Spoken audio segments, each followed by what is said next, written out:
তারাবি হলো রমজানের প্রথম রাতে 20 রাকাত পড়বেন, এটা সাহাবায়ে কেরামের ঐক্যমত। আর 8 রাকাত তাহাজ্জুদ এটা শুধু রমজানের আমল না, এটা সারা বছরের আমল, 12 মাসের আমল। এটাই আম্মাজান আয়েশা সিদ্দিকা রাদিয়াল্লাহু তাআলা আনহাকে জিজ্ঞাসা করা হয়েছে, নবীজির রমজানের আমল কি? তখন আম্মাজান বলছেন রমজান এবং রমজানের বাহিরে। কি বলছে? রমজান এবং রমজান 1 মাস, বাহিরে কয় মাস? আরো 11 মাস। মোট হইল কয় মাস? এই 12 মাস নবী 8 রাকাত তাহাজ্জুদ পড়তেন, 3 রাকাত বিতির পড়তেন, এই 11। এইটাই না লাগায় দেয় অন্য জায়গায়। হ্যাঁ, তো যাই হোক, তাহলে 5 নাম্বার তাহাজ্জুদ পড়া। তিরমিজির 2616 নম্বর হাদিস, রাসূল সাল্লাল্লাহু আলাইহি সাল্লাম বলেন বরকতের 3টা দরজা। 1 নাম্বার আস-সাওমু জুন্নাহ, রোজা রাখা বরকতের দরজা। 2 নাম্বার আস-সাদাকা, সদকা করা বরকতের দরজা।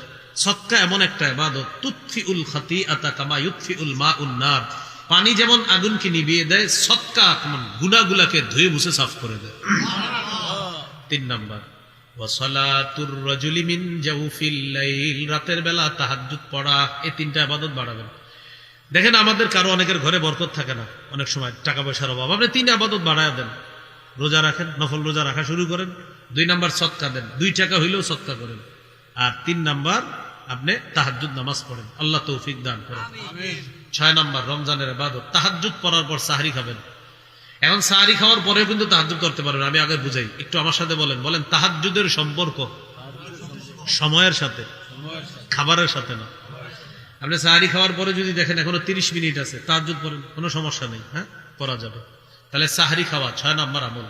সহিহ বুখারীর বর্ণনা 1921 নম্বর হাদিস, যায়েদ ইবনে সাবিত রাদিয়াল্লাহু তাআলা আনহুর বর্ণনা, তিনি বলেন তাসাহহারনা মা রাসূলিল্লাহি সাল্লাল্লাহু আলাইহি ওয়াসাল্লাম, আমরা নবীজির সাথে সাহরি খেয়েছি।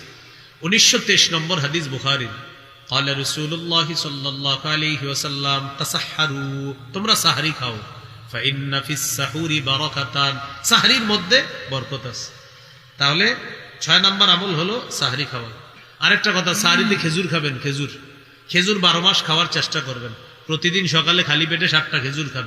যদি আজওয়া খাইতে পারেন 7টা, লাম ইয়াদুররুহু সুম্মুন, 20 খাওয়াই দিলেও আপনার ক্ষতি করবে না। খেজুর এটা 12 মাস খাইতে হবে। আর রমজানে সাহরির সময় খেজুর খাওয়া। ক্বালা রাসূলুল্লাহি সাল্লাল্লাহু আলাইহি ওয়াসাল্লাম নি'মা সাহুরুল মুমিনি আত-তাম, নবীজি বলেন সাহরিতে খেজুর খাওয়া এটা মুমিনের কতই না উত্তম খাদ্য। বাচ্চাদেরকে খেজুর খাওয়াবেন, মেধা বাড়বে। খাওয়াইতে তুলের আচার, মেধা কমে। খাওয়াইতে তুলের আচার তো এই মেধা কমে, খাওয়াইতে হবে খেজুর। গর্ভবতী স্ত্রীকে খেজুর খাওয়াতে হবে, 1 টক খাইতে চায় তো খাওয়াইতে তুল, তো এই জন্য মেধা কমে, খাওয়াইতে হবে খেজুর। তাহলে সাহরিতে খেজুর খাওয়া এগুলো 6 নাম্বার আমল।